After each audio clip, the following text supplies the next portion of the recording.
खबर यह है कि अमेरिकी सदर के मुशीर स्टीफन मिलर ने भारत के रूस से तेल खरीदने को यूक्रेन जंग में सहूलतकारी करार दे दिया।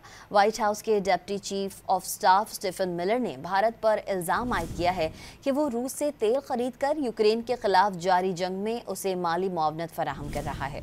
सदर ट्रंप ने बिल्कुल वाज़ेह अंदाज में कहा है कि भारत की जानिब से रूसी तेल खरीद कर इस जंग को जारी रखने में मदद देना नाकाबिल कबूल है। गुज़िश्ता रोज़ भारतीय हुकाम की जानिब से अमरीकी धमकियों के बावजूद रूस से तेल खरीदारी जारी रखने का मौक़िफ़ दिया गया था। खबर यह है कि अमेरिकी सदर के मुशीर स्टीफन मिलर ने भारत के रूस से तेल खरीदने को यूक्रेन जंग में सहूलतकारी करार दे दिया।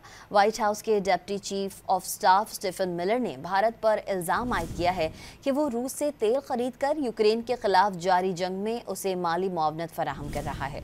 सदर ट्रंप ने बिल्कुल वाज़ेह अंदाज में कहा है कि भारत की जानिब से रूसी तेल खरीद कर इस जंग को जारी रखने में मदद देना नाकाबिल कबूल है। गुज़िश्ता रोज़ भारतीय हुकाम की जानिब से अमरीकी धमकियों के बावजूद रूस से तेल खरीदारी जारी रखने का मौक़िफ़ दिया गया था।